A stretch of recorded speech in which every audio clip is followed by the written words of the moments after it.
اور دوسری بات یہ ہے کہ ہمارے جناب محترم عظیم محترم جان بہادر بھائی نے دسمبر 19 دسمبر کو وہ انتقال کر گئے تھے. اس حوالے سے بھی قرآن خوانی کا اہتمام کیا گیا اور جن بھائیوں نے جیسے اور درود و سلام کی جو دعائیں پیش کی ہیں اللہ تعالیٰ کو جو منظور فرمائے، کیونکہ اس مسجد میں جانے والے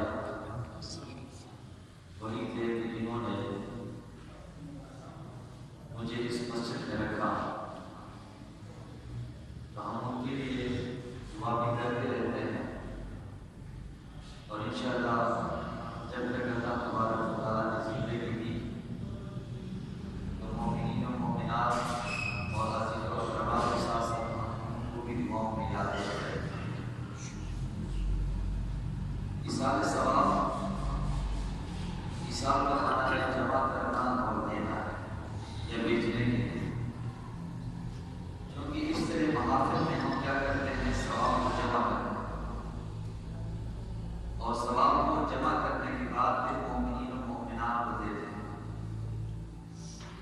اب اس کی حقیقت کیا ہے، تو اس حوالے سے میں آپ کے سامنے قرآن مجید فرقان حمید کی آیت مقدسہ اور ایک دو حدیث مبارکہ آپ کے سامنے عرض کروں گا. انشاءاللہ سید سلیمان شاہ صاحب تشریف لائیں گے، وہ آپ کے سامنے خطاب فرمائیں گے، بلکہ وہ تشریف بھی لے آئے. میں کبھی مشکور گزار ہوں اور جناب محترم کا نام آکر مدین صاحب وہ بھی تشریف لے آئیں. اللہ تبارک و تعالیٰ ان دونوں کی حفاظت فرمائے، رب کریم ان کا سایہ ہمارے ہمارے سب پر قائم فرمائے. میں صرف ایک دو باتیں آپ کے سامنے اس کروں گا، پھر میں تقریر کے لیے کو دعوت دوں گا تاکہ مختصر اور جامع الفاظ میں ہمیں مزید جو ہے سمجھائے. تو ایصال ثواب قرآن مجید کا تحقیق رب کریم شاہ فرماتا ہے وَخْفِضْ لَهُمَا جَنَاحَ الذُّلِّ مِنَ الرَّحْمَةِ. وَخْفِضْ کا معنی ہے جھکائے لَهُمَا ان دونوں کے، ان دونوں سے کون مراد ہے، توجہ اس طرف ہونی چاہیے، ان دونوں سے مراد والدین ہیں، چونکہ والدین کا تذکرہ پہلے ہوا. وَخْفِضْ لَهُمَا جَنَاحَ الذُّلِّ، جناح کی نسبت اگر آپ فرشتوں کی طرف کریں گے تو اس سے مراد نہ ہو، جناح کی نسبت اگر آپ انسانوں کی طرف کریں گے تو اس سے مراد ان کے بعد. اور ذل یذل ذلن کا معنی ہے تابعداری کرنا یا خاکساری کرنا. الحمدللہ جناب محترم بھائی فاروق صاحب کی تشریف لے کر آئے ہیں. تو ذل کا معنی ہے تابعداری اور خاکساری کا. معنی کیا ہو جائے گا، جناب تابعداری کے بعد خاکساری کے بعد وہ والدین کے لیے جھکائے گا.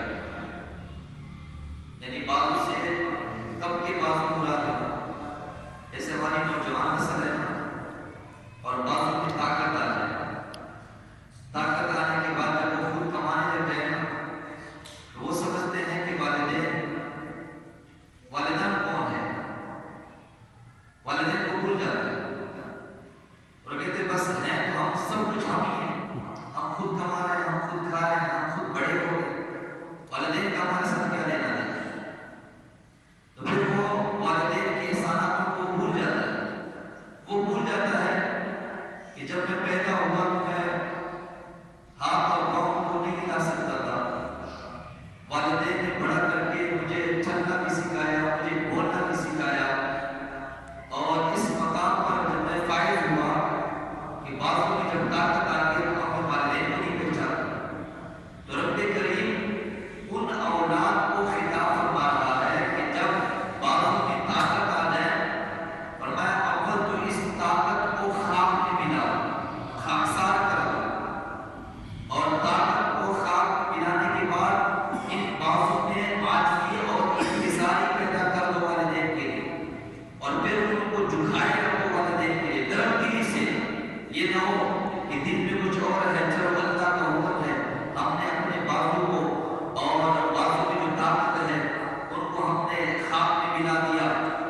اس کی بھی بخشش و مغفرت فرما۔ اس سے کیا پتہ چلا؟ زندہ ہو تب بھی دعا کر سکتے ہیں، انتقال کر جائے تب بھی دعا کر سکتے ہیں۔ اب تیسرا سوال یہ ہے کہ اس دعا سے والدین کو فائدہ پہنچتا ہے یا نہیں پہنچتا؟ اللہ تعالیٰ نے تو حکم دے دیا، اب آیا اس دعا سے والدین کو فائدہ پہنچتا ہے یا نہیں ہے؟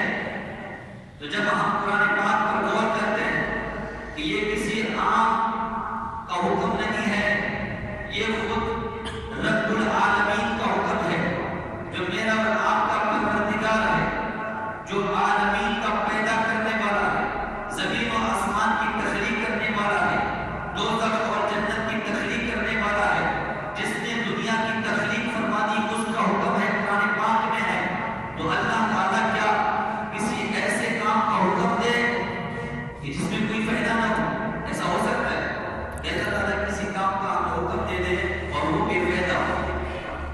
کوئی ایسا ہو سکتا ہے؟ بچے فائدے سے کھانے نہیں ہیں، تو پتہ یہ چلا کہ اگر اولاد والدین کے لیے دعا کرے تو اس دعا میں والدین کے لیے فائدہ ہے۔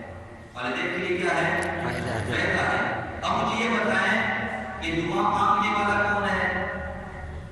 بیٹا، اولاد ہے۔ دعا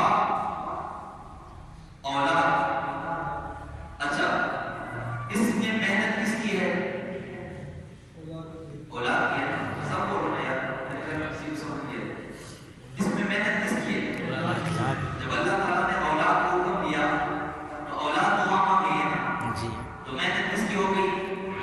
اولاد کی۔ اور محنت کا ثمرہ کس کو مل رہا ہے؟ والدین کو۔ بتائیں کوشش کس کی ہے؟ اولاد کی۔ اور کوشش کا پھل کس کو مل رہا ہے؟ والدین کو۔ بتائیں نیکی کمانے والا کون ہے؟ نیکی کما کون ہے؟ اولاد ہے۔ یہ نیکی کس کو مل رہی ہے؟ والدین کو۔ اس دعا